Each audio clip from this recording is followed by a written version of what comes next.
Good evening to all of you. स्वागत है आप सभी का हमारे छोटे से प्यारे से यूजफुल यूट्यूब चैनल पे। जी हाँ, ये चैनल बहुत ही छोटा है बट बहुत ही यूजफुल है आप सभी के लिए, क्योंकि इसमें डेली सामान्य प्रबंधन के क्वेश्चंस कराए जाते हैं। 100 क्वेश्चन डेली आ रहे हैं, बहुत इंपॉर्टेंट क्वेश्चन है। प्रीवियस ईयर के क्वेश्चन भी इंक्लूडेड होते हैं।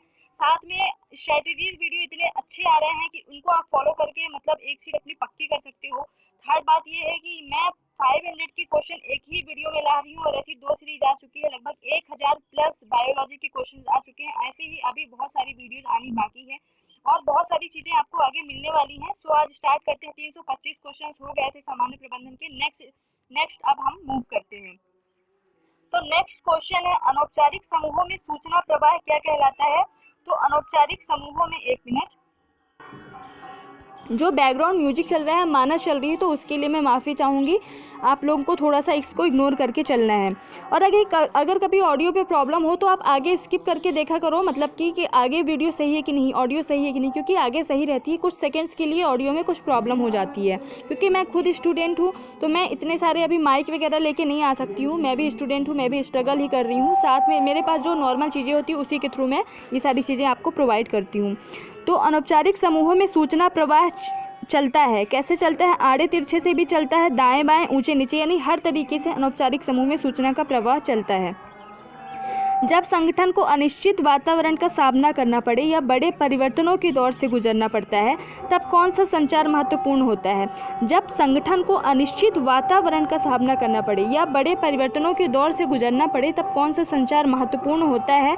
तो क्षैतिज संचार महत्वपूर्ण होता है। अनौपचारिक संचार कैसे होते हैं? तो स्वाभाविक होते हैं, ऐच्छिक होते हैं एवं अपूर्व कथनीय होते हैं। कौन से संचार? अनौपचारिक संचार। प्रभावी संगठनात्मक निष्पादन के लिए अधोगामी संचार के साथ साथ क्या आवश्यक है? तो ऊपरगामी संचार। यानी प्रभावी संगठनात्मक निष्पादन के लिए अधोगामी संचार के साथ साथ आवश्यक है ऊपरगामी संचार। अंगूरी लाल संचार के कई कारणों में प्रमुख है। अंगूरी लाल एक संचार का टाइप है। अंगूरी लाल संचार के कई कारणों में प्रमुख क्या है? तो उत्तेजना एवं असुरक्षा की भावना। उत्तेजना यानी एक्साइटमेंट एवं असुरक्षा की भावना होती है। मित्रों एवं सहयोगियों से बातचीत एवं ताज़ी सूचना, ये सभी कारण होते हैं अंगूरी लाल संचार के। व्यवसाय के आचरण एवं व्यवहार की एक संपूर्ण आचार संहिता क्या कहलाती है? तो नीति शास्त्र। व्यवसाय के आचरण एवं व्यवहार की एक संपूर्ण आचार संहिता की नियमावली, कि आपको किस तरीके से व्यवहार करना चाहिए लोगों के साथ और किस तरीके से नहीं करना चाहिए।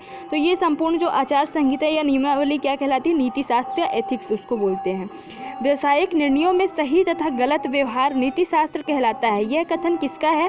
तो यह कथन है रोजीन बुसोल्ज का। व्यावसायिक निर्णयों में सही तथा गलत व्यवहार ही नीति शास्त्र कहलाता है। यह कथन या यह परिभाषा नीति शास्त्र की किसने दी है? रोजीन बुसोल्ज ने।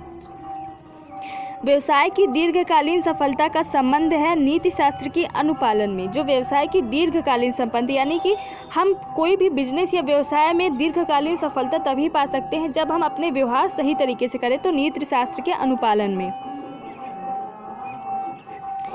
वेरी इंपॉर्टेंट ये बुक है बिजनेस एथिक्स 97। पुस्तक के लेखक कौन है? तो थॉमस एम गेस्टे। एक मिनट,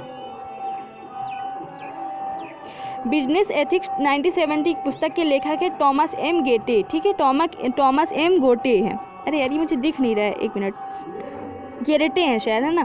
नीति शास्त्र में अधिकतम खुशहाली के सिद्धांत के प्रतिपादक कौन है? तो बेंथम। नीति शास्त्र में अधिकतम खुशहाली सिद्धांत के प्रतिपादक कौन है? बेंथम।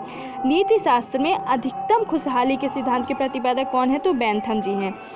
मनुष्य में अनेक उच्च कोटि के गुण होते हैं, इसलिए वह मानसिक प्रसन्नता से ज़्यादा खुश होता है, ना कि भौतिक प्रसन्नता से।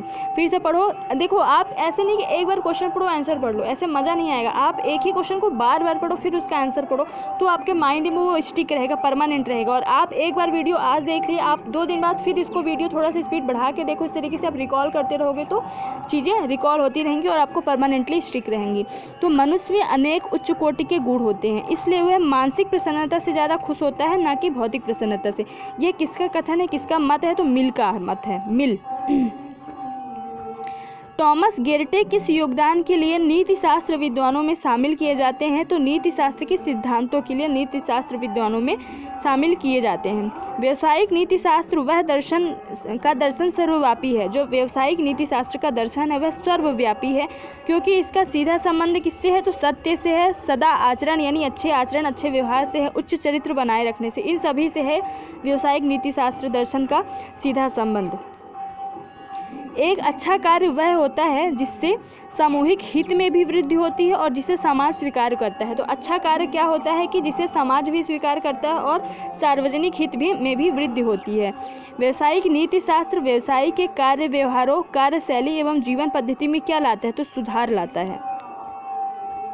जिन व्यवसायिक स्थानों में नैतिक मानकों एवं सिद्धांतों का पालन किया जाता है उनकी साख में वृद्धि होती है, कार्यकुशलता में वृद्धि होती है, सामाजिक लागतों में कमी आती है। जिन व्यवसायिक संस्थानों में नैतिक मानकों एवं सिद्धांतों का पालन किया जाता है उनकी साख में वृद्धि होती है, कार्यकुशलता में वृद्धि होती है और सामाजिक लागतों में कमी आती है, यानी कि अच्छी बात है ये। नेक्स्ट क्वेश्चन है, नैतिक नियमों के निर्माण में महत्वपूर्ण सिद्धांत है। नैतिक नियमों के निर्माण में महत्वपूर्ण सिद्धांत सार्वभौमिकता एवं स्वायत्तता का सिद्धांत, संतुष्टि का सिद्धांत एवं सद्भावना एवं शुभकामनाओं का सिद्धांत। नैतिक नियमों के निर्माण में महत्वपूर्ण सिद्धांत है सार्वभौमिकता का एवं स्वायत्तता का सिद्धांत, संतुष्टि का सिद्धांत एवं सद्भावना एवं शुभकामनाओं का सिद्धांत। लाभ प्राप्ति के अलावा व्यवसाय के अन्य उद्देश्य भी आवश्यक हैं, जिनमें प्रमुख क्या है? तो सामाजिक उत्तरदायित्व के प्रति सजगता। लाभ प्राप्ति के अलावा व्यवसाय के अन्य उद्देश्य भी आवश्यक है, जिनमें प्रमुख है सामाजिक उत्तरदायित्व के प्रति सजगता। ओलिवर सेल्डन ने पहली बार मानवीय संबंधों एवं व्यवहार की बात कही थी कब? तो 1924 एवं 25 में। सुरक्षाएं बढ़ी तो साथ ही असुरक्षाओं ने भी पीछा नहीं छोड़ा, परिणामतः श्रम कल्याण आवश्यक हो गया। यह कथन किसका है? तो टॉमस गेरटे का। सुरक्षाएं तो बढ़ी लेकिन असुरक्षाओं ने फिर भी पीछा नहीं छोड़ा, परिणामतः श्रम कल्याण आवश्यक हो गया। यह कथन किसका है? तो टॉमस गेरटे का।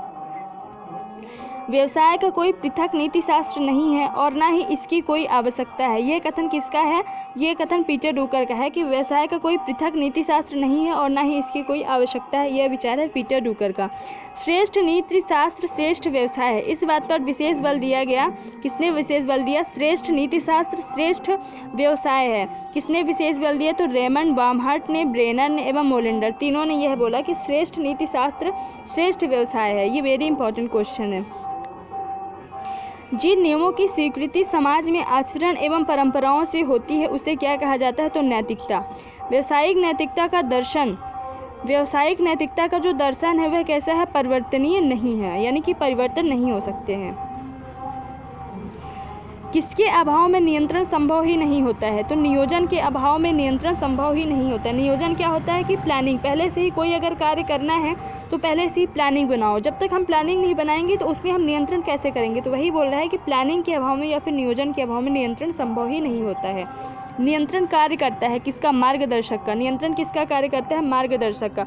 अगर हम कोई कार्य कर रहे हैं और हम गलत ट्रैक पे जा रहे हैं तो हमारे पेरेंट्स क्या करते हैं? हमको नियंत्रित करते हैं कि आप गलत जा रहे हो, आपको इस ट्रैक पे जाना चाहिए। तो नियंत्रण क्या करते हैं? मार्गदर्शक का। नियंत्रण का कार्य प्रत्यक्षतः संबंधित होता है तो सामग्री से, वित्त से, उत्पादन से। सामग्री से नियंत्रण का मतलब है कि कौन सी सामग्री इस उत्पादन कार्य के लिए होनी चाहिए, यूज कौन सी नहीं होनी चाहिए, उस पर नियंत्रण रखो।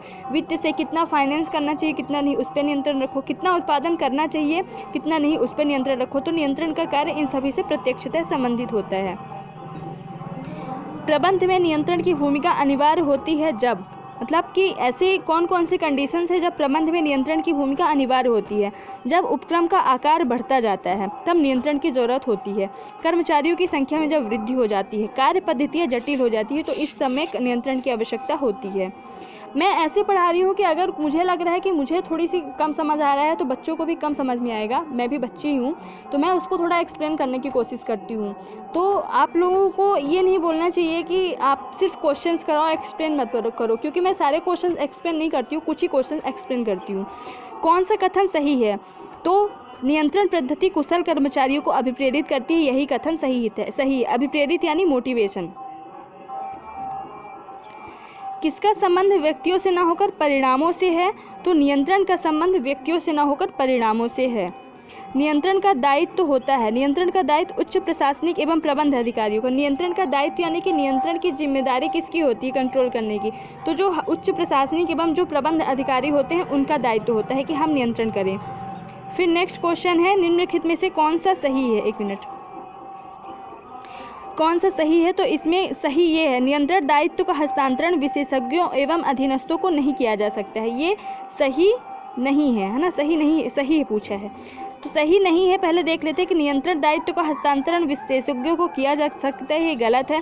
नियंत्रण दायित्व का हस्तांतरण विशेषज्ञों को नहीं किया जा सकता है, ये भी गलत है। नियंत्रण दायित्व का हस्तांतरण विशेषज्ञों एवं अधीनस्थों को किया जा सकता है, ये भी गलत है। नियंत्रण दायित्व का हस्तांतरण विशेषज्ञों एवं अधीनस्थों को नहीं किया जा सकता, ये सही है। देन नेक्स्ट क्वेश्चन है,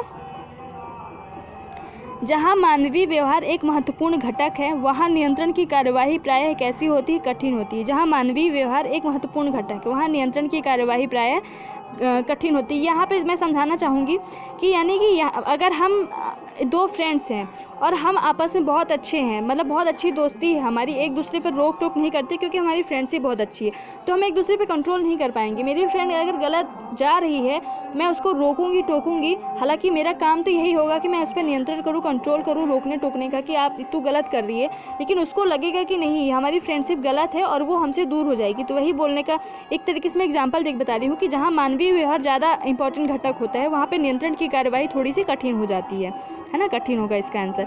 नियंत्रण पद्धति को सफलतापूर्वक लागू नहीं किया जा सकता है बाह्य परिवर्तनों के कारण। कौन से परिवर्तन के कारण नियंत्रण पद्धति को सफलतापूर्वक लागू नहीं किया जा सकता? तो बाह्य परिवर्तन के कारण। वास्तव में नियंत्रण एक महत्वपूर्ण प्रबंधकीय कार्य है, योजनाओं के अनुसार कार्य के निष्पादन को संभव बनाता है। वास्तव में नियंत्रण एक महत्वपूर्ण प्रबंधकीय कार्य है क्योंकि यह योजनाओं के अनुसार कार्य के निष्पादन को संभव बनाता है। Office administration, very important, office administration पुस्तक के लेखक कौन है? तो डेविस एवं स्टेटसन। ऑफिस एडमिनिस्ट्रेशन पुस्तक के लेखक कौन है? Davis and Stetson. आज केवल मैं 50 क्वेश्चंस कराऊंगी क्योंकि ये बैकग्राउंड म्यूजिक आई थिंक आप लोगों को आ रहा होगा, इससे शायद थोड़ी दिक्कत आ रही होगी, तो मैं आज 50 क्वेश्चन से कराऊंगी, कल से फिर से 100 क्वेश्चन स्टार्ट करेंगे। प्रबंध के कार्यों की दृष्टि से इनमें से कौन सा सही क्रम है? वेरी इंपॉर्टेंट कि प्रबंध के कार्यों की दृष्टि से इनमें से कौन सा सही क्रम है? तो सबसे पहले हम नियोजन करेंगे यानी प्लानिंग बनाएंगे, फिर उसमें संगठन करेंगे कि किन किन व्यक्तियों की आवश्यकता होगी, उनका मतलब समूह बनाएंगे, फिर उनके आपस में समन्वय करेंगे उन व्यक्तियों के बीच, और फिर उन पर नियंत्रण करेंगे कि आपको ये कार्य करना है, आपको ये कार्य नहीं करना है। ठीक है, तो ये सही क्रम है।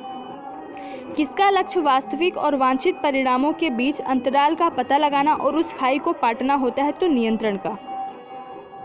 नेक्स्ट क्वेश्चन है, विदेशी कंपनियां वे हैं जिनका निगमन भारत से बाहर दूसरे देशों की विधि के अंतर्गत हुआ हो। विदेशी कंपनियां वे हैं जिनका निगमन भारत से बाहर दूसरे देशों की विधि के अंतर्गत हुआ हो। निगमन यानी कि जो अपनी जो फाइनेंस करते हैं वो भारत से बाहर दूसरे अमेरिकन कोई कंपनी है तो उनके जितने भी रूल्स रेगुलेशंस होंगे उन अमेरिका के कानून के तहत ही होगा, इंडियन कानून के तहत नहीं होगा। तो वही इसका मतलब है कि विदेशी कंपनियां यही होती हैं। विदेशी कंपनियों से संबंधित प्रावधान है धारा 592 से 602 तक। धारा 592 से 602 एवं 156 के अलावा कुछ और धाराओं को विदेशी कंपनियों पर लागू किया गया है। उनमें से कौन से है? तो ये सभी आपको देख लेने एक बार, इतना इंपॉर्टेंट मुझे तो नहीं लग रहा है। कौन सही सुमेलित है? तो सही सुमेलित है धारा 209 या लेखों का परीक्षण किया जाता है, ये इंपॉर्टेंट है। सार्वजनिक प्रन्यासी नियुक्त करना एवं कंपनी अधिनियम के लागू करने के लिए नियम बनाना किन धाराओं के प्रावधान है? तो धारा 153A और 642। कंपनी विधानमंडल का निर्माण कंपनी संशोधन अधिनियम के अधीन किया गया था। यह अधिनियम पारित हुआ कब? तो 1963 को। कंपनी विधानमंडल का निर्माण कंपनी संशोधन अधिनियम के अधीन किया गया। यह अधिनियम कब पारित हुआ? तो 1963 को। कंपनी विधानमंडल का कार्य कब प्रारंभ हुआ? तो 1 फरवरी 1964 को। कंपनी विधानमंडल का कार्य प्रारंभ हुआ 1 फरवरी 1964 को। कंपनी विधानमंडल के अध्यक्ष की नियुक्ति कौन करता है? तो केंद्रीय सरकार। वेरी इंपॉर्टेंट, जो कंपनी विधानमंडल होती है उसके अध्यक्ष की नियुक्ति कौन करता है? तो केंद्रीय सरकार करती है। कंपनी विधि मंत्रणा समिति का मुख्य कार्य है केंद्रीय सरकार एवं कंपनी विधानमंडल दोनों द्वारा भेजे गए मामलों को सलाह देना। कंपनी विधि मंत्रणा समिति, कंपनी विधि मंत्रणा समिति एक समिति है। कंपनी विधि मंत्रणा समिति, उसका मुख्य कार्य क्या है कि केंद्रीय सरकार एवं कंपनी विधानमंडल दोनों द्वारा भेजे गए मामलों में क्या देती है, सलाह देती है। कंपनी विधि मंत्रणा समिति के सदस्यों की नियुक्ति कौन करता है, तो केंद्रीय सरकार करती है। 374 क्वेश्चन है, भारत में व्यवसाय पर नियंत्रण रखने तथा व्यावसायिक क्रियाओं का नियमन करने के लिए विस्तृत एवं प्रभावी प्रावधान है, तो भारतीय कंपनी अधिनियम के तहत। वेरी इंपॉर्टेंट क्वेश्चन था वो।